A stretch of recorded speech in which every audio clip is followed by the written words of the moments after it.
Salut, c'est Zondor. J'espère que vous avez passé de bonnes vacances. Pour moi, c'est le cas, je reviens de vacances. Donc, qui dit vacances, dit lecture de comics sur la plage. Donc aujourd'hui, je voudrais vous revenir sur la fin du Superman New 52. Ça se compose en 3 comics, dont le Superman Le Reign de Savage, dont j'ai déjà parlé sur cette chaîne. Vous savoir que j'avais pas apprécié ma première lecture, mais tout compte fait, lors de ma deuxième lecture, j'ai mieux apprécié cette histoire. Peut-être que c'est le fait d'être dépaysé, tout ça, ça m'a fait du bien. Ce qu'il faut comprendre dans ce comics, c'est qu'on a affaire à un Superman, les pouvoirs sont en train de décliner, et en même temps, on découvre qu'il a été infecté par Vandal Savage. Vandal Savage, un personnage très connu de l'univers DC. Je vous invite à regarder ma vidéo pour savoir un peu plus. Et ce Superman, on découvre que pour pouvoir contrer cette maladie, il a besoin de kryptonite. En fait, la kryptonite, ça agit comme une chimio sur son corps, ça lui permet de combattre les cellules malades, en même temps ça régénère ses cellules, et ça lui procure d'autres pouvoirs qu'il n'avait pas avant. Et à la fin, Superman retrouve complètement ses pouvoirs, il peut être confronté à Vandal Savage, mais malgré tout, à la fin du comics, on découvre que Superman est mourant. Par rapport à son affrontement dans les pages de Justice League de Geoff Jones, quand il était plongé dans un puits de kryptonite, par rapport à sa surexposition dans la kryptonite dans ce comics, et aussi à son affrontement contre Rao dans la série Justice League, la JLA, que j'ai toujours pas lu.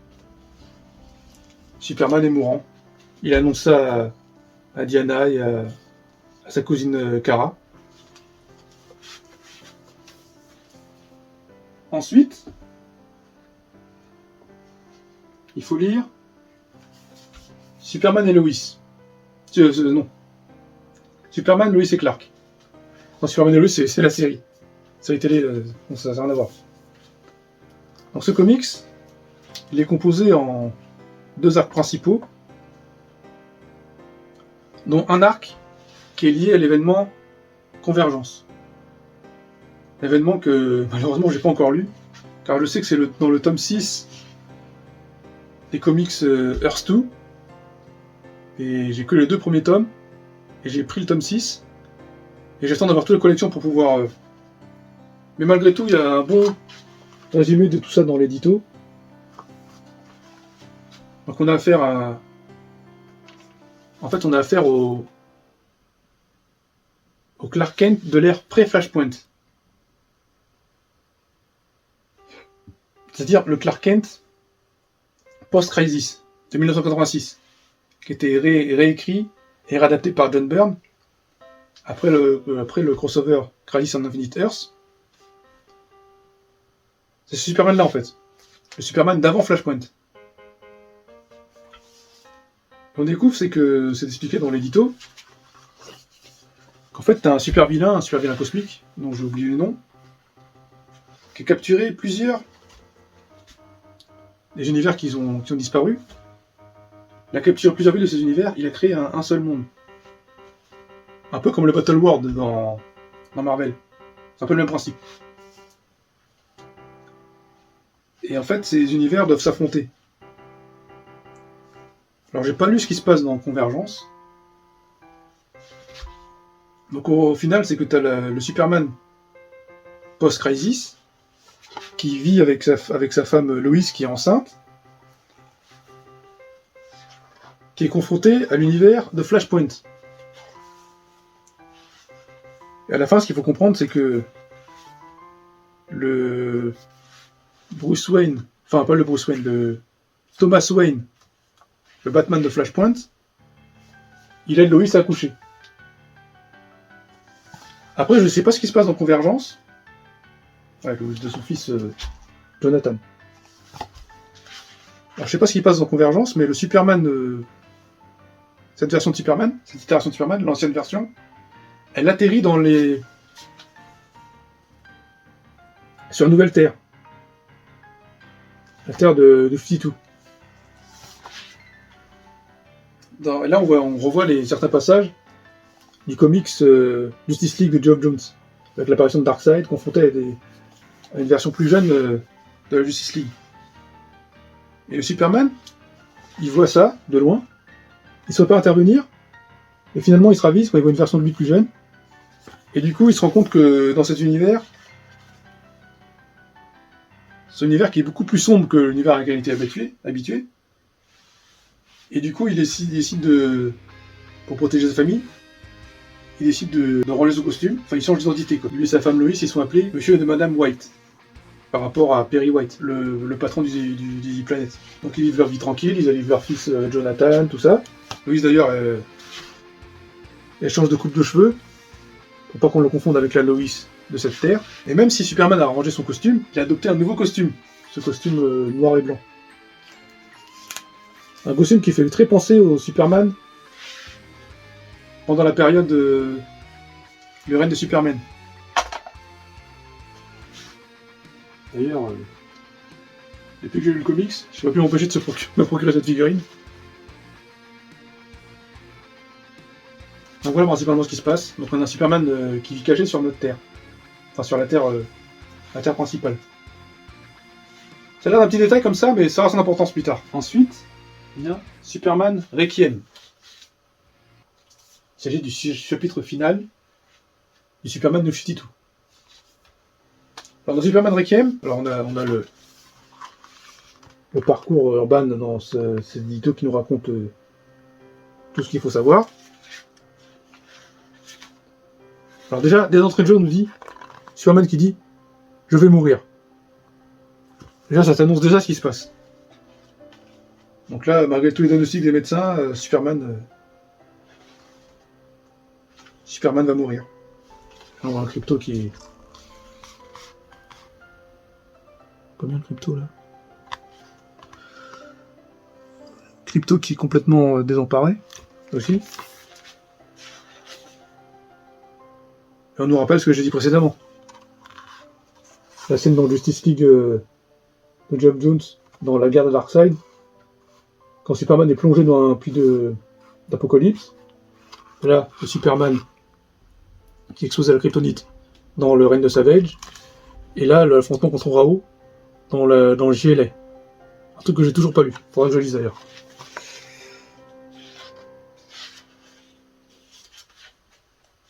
Donc le Superman est mourant. Mais, malgré tout, il continue d'agir. Il essaie de sauver le monde, quoi. Alors il va annoncer ça à Lana. Il annonce ça... Il essaie de retrouver sa cousine Kara pour qu'elle prenne sa suite.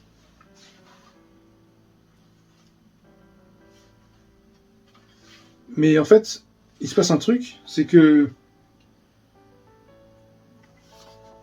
pendant Superman 52, Superman il a développé un nouveau pouvoir. En fait, c'est la décharge solaire. En fait, il décharge toute l'énergie solaire qu'il a emmagasinée en lui. Il peut la décharger et il a plus de pouvoir pendant 24 heures. Le problème, c'est que cette énergie, elle disparaît pas comme ça. On découvre qu'elle est allée dans le corps d'un ancien détenu, Denis Swan.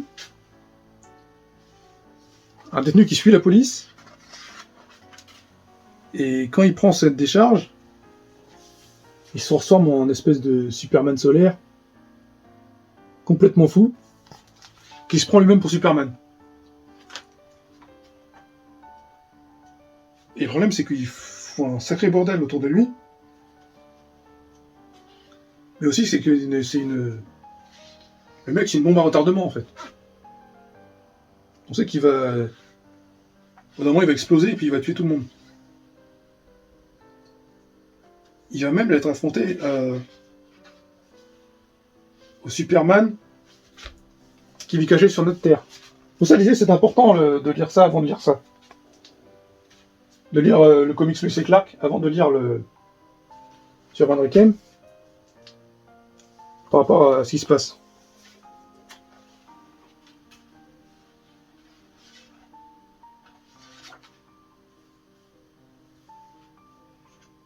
Donc malgré sa maladie qui est en train de grandir, Superman il fait tout pour arrêter le Superman solaire qui est complètement fou. Il sera aidé par Superman et Wonder Woman. Super loin quoi. Il se prend des troncs d'arbres mais rien fait pour rien arrive à le détruire ce Superman. Enfin le Superman solaire. Il se ramène un avion de Batman dans la gueule quoi. Dans un dernier élan de bravoure, le Superman qui est mourant, il décide d'expédier le Superman solaire dans l'espace, mais il n'a pas assez de force. Donc il est en train de rechuter. Et là, comme par hasard, il y a le Superman, le barbu, de Post-Crisis qui vient l'aider. Alors oui, il le remercie pour l'avoir aidé, mais Superman est... Merci de ton aide, mais j'ai un plan qui te concerne pas. Nous sommes dans le même camp, je reste ravi de l'entendre, parce que, qui que tu sois, le monde aura besoin de toi. Donc il lui met un coup de poing, puis il le renvoie sur Terre. Pas très sympa Superman, hein. Donc ce qui finit par arriver, arriva. Le Superman explose. Le Superman solaire. Et le Superman qui est malade. Oui, il y a beaucoup de Superman, hein. J'essaie de ne pas confondre. Le Superman qui est malade, il se prend toute la décharge dans la gueule. Et après, bah, le Superman qui est mourant, il va chuter. Donc Diana, elle fait « Ouais, je vais t'aider ». Batman, il fait « Non, t'inquiète, il y a quelqu'un qui va le sauver déjà ». Et là, avec une pose de super-héros trop classe, le Superman post-crisis, il vient le sauver. Et là, le Superman peut dire adieu à tous ses amis. À Lana. À la Lois Lane de... L'autre Lois Lane. À Steel, à Wonder Woman, à Batman. Et là, on voit qu'il est bien malade, hein, quand même. Les yeux verts, la peau verte. Dans une grosse explosion, et ben il explose, il devient inerte, espèce de statue de pierre. Donc là, on est sûr qu'il est mort, quoi. Donc voilà, Superman est mort.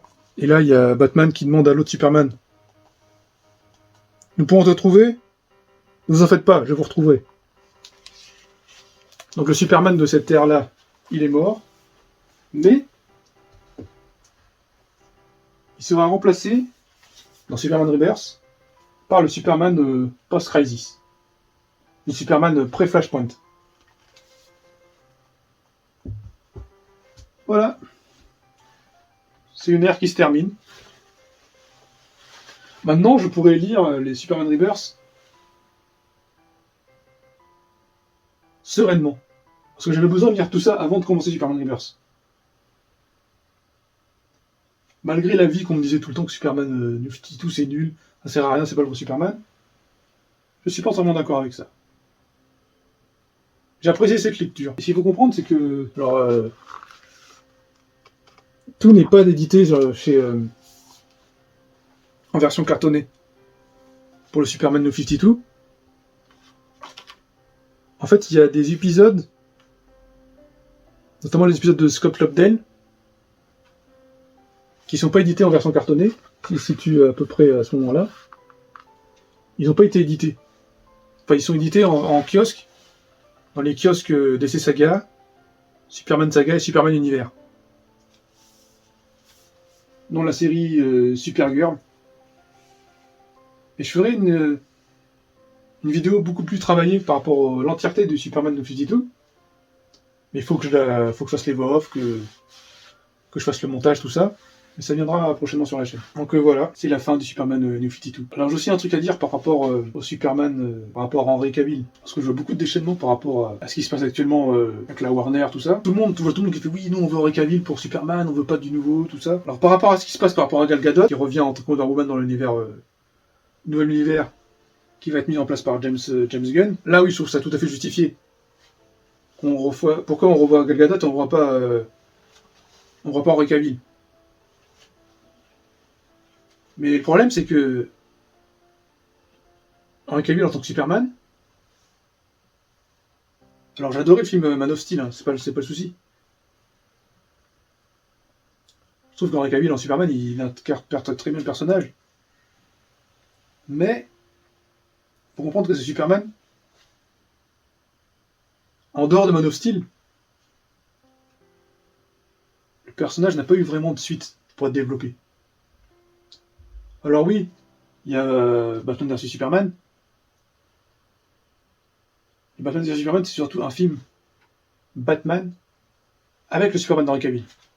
Alors oui, ça se passe après Man of Steel. Mais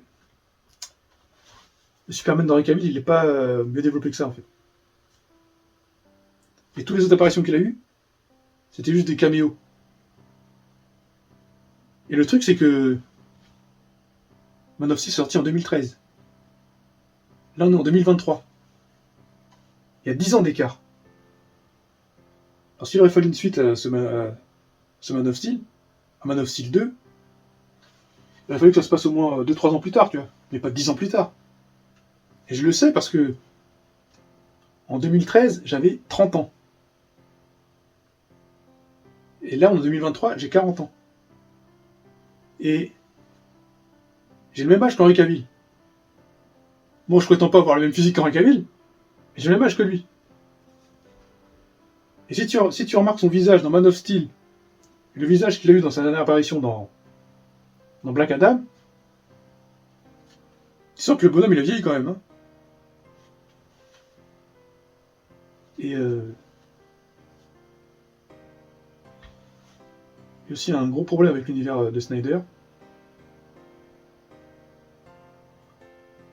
Alors je doute pas que si Zack Snyder avait pu développer son univers avec Justice League, la suite de Justice League et tout le reste, ça peut être très très très bien. Mais j'ai quand même un problème avec cet univers, c'est que déjà, comment tu veux que j'apprécie un Superman dans lequel il n'y a pas de Jimmy Olsen, il n'y a pas de Dick Grayson, et le Batman, c'est un vieux con qui veut buter Superman dès qu'il le voit. Alors j'en remets pas en cause l'interprétation de Ben Affleck, mais le fait que Batman, c'est un vieux beaucoup plus âgé qui veut buter Superman dès qu'il le voit, que dit oui, tu vas saigner, tu saigneras. Ça, tu peux faire ça en fin d'univers, tu vois, comme c'est le cas dans le comics Dark Knight Returns, avec un Batman qui a une grosse armure, qui veut buter Superman, enfin qui essaie de se défendre contre Superman. Superman, il est envoyé pour le gouvernement pour l'arrêter. Ça, tu peux le faire en fin d'univers, tu vois, mais tu veux pas ça d'entrée de jeu dans ton univers, tu vois. Et ça, je veux pas ça, tu vois. Je veux pas de cette Superman, cette version Superman, ça m'intéresse pas. Quand je vois tout le monde qui est en train de dire oui, mais nous, on revient avec Cavill, oui, mais non, faut passer à autre chose, tu vois, faut changer. Et du coup, en disant ça, je comprends pourquoi les gens n'ont pas aimé le Superman de Fugitive en fait. Je comprends pourquoi on a... Parce qu'en fait, c'est une question de fans. Les fans, ils ont gueulé contre le Superman de Fugitive. Donc on a ressorti le Superman post-Crisis, qui est le Superman actuel.